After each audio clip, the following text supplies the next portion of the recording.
Welcome to Nick Fury's backyard. I'm sitting here chilling with the man, the myth, the legend, Chief J Eagle. Chief J Eagle, how you been doing there, buddy? I'm gonna translate doing this. good? Hey, Hey, I've been doing okay. How you? Good, I've been good. eating a little buffalo. Well, she's about the size of a buffalo.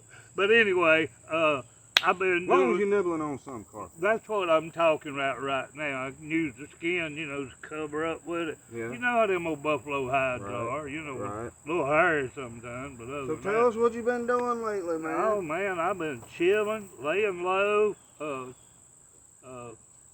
hanging out with the ring rats, and Hanging and banging, huh? they done heard I'm available. Dadgummit, hey, Chief J Eagle loves them everyone.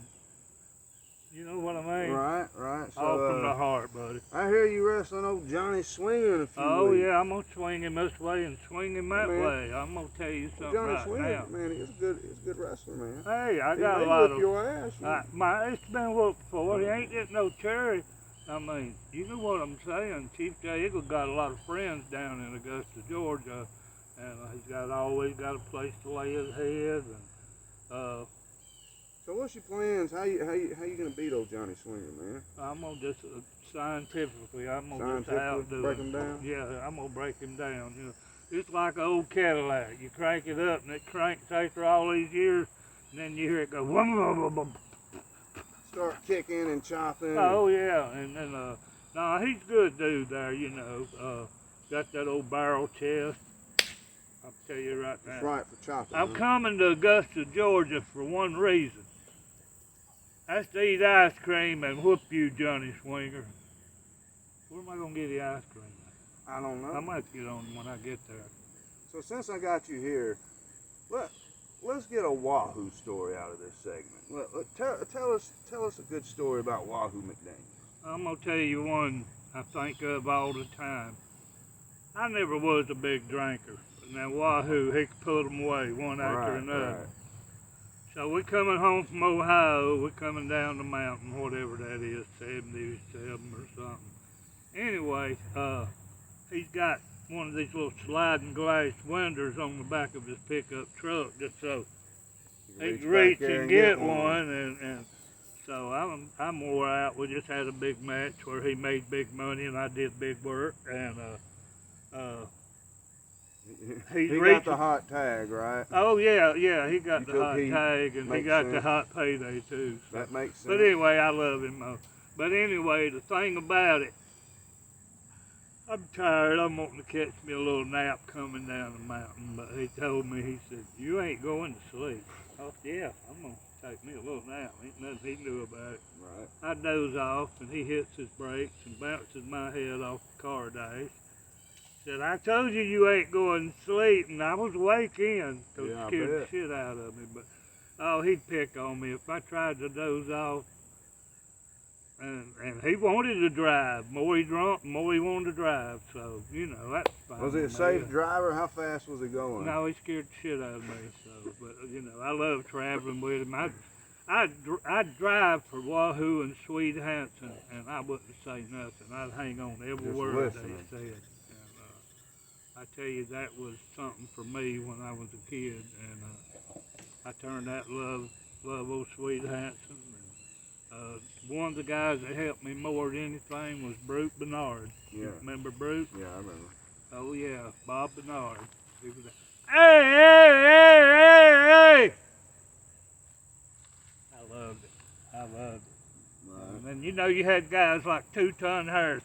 I got him now. And the crowd's like, "No, you don't." And then the baby face come back on him, they'd go crazy. But a lot of old memories there. T.O. I met him when I went to Kentucky and worked for the Poffos. How long were the Poffos TV tapings? How long did they last? They was an hour? hour shows. Oh, okay. Yeah. And if they went over, they would put it on the next show or something. It was an experience. That was an experience you had by yourself, not with Wahoo, though, right? No. Honestly, that was before I really got to traveling with Wahoo then. But, I went to the Poffos early. That was 78, 79, 80.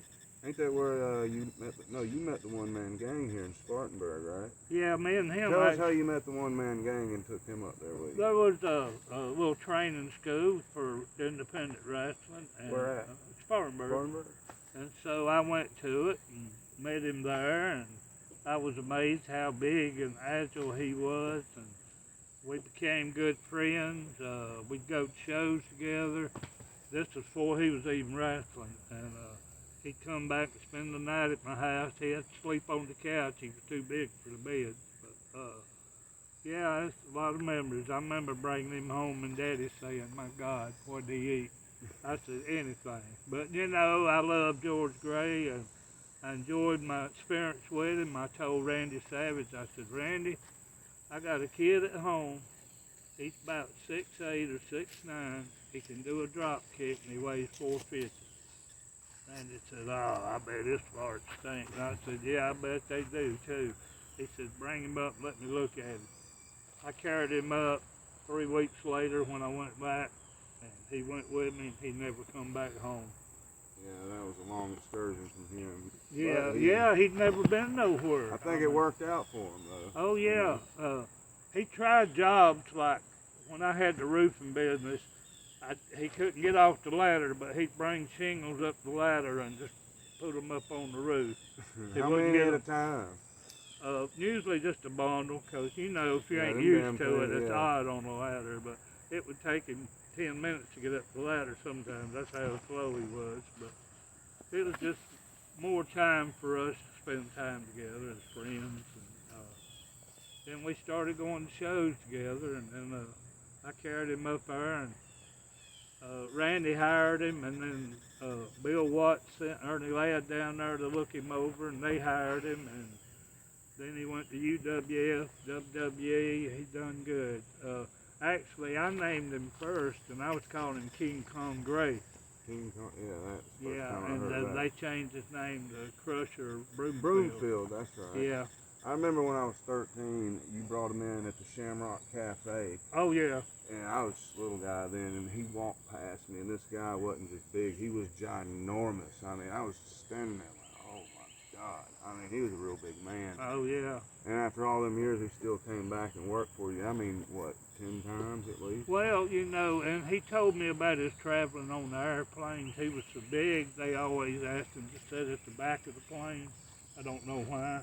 Probably because they'd have to get 2 seats. Yeah, I yeah, mean, probably. That's what they did with Andre. I think they got him like 2 Yeah, seats. for something about their weight, they wanted them on the tail end. I can see that, all the weight shifts to his back. But can you imagine if they hit something, he's back here, he's coming all the way through. Oh, man. Oh, Well, there you have it, ladies and gentlemen. Another story, another time, another place. We'll be back at you here soon when our schedules permit it. Till then, we'll see you. And I know you feel like you was robbed today because there was no rat stories. But let me tell you, I got my trap set. We'll see what we catch next time. Thank you. He's got his trap set. Maybe next time, ladies and gentlemen.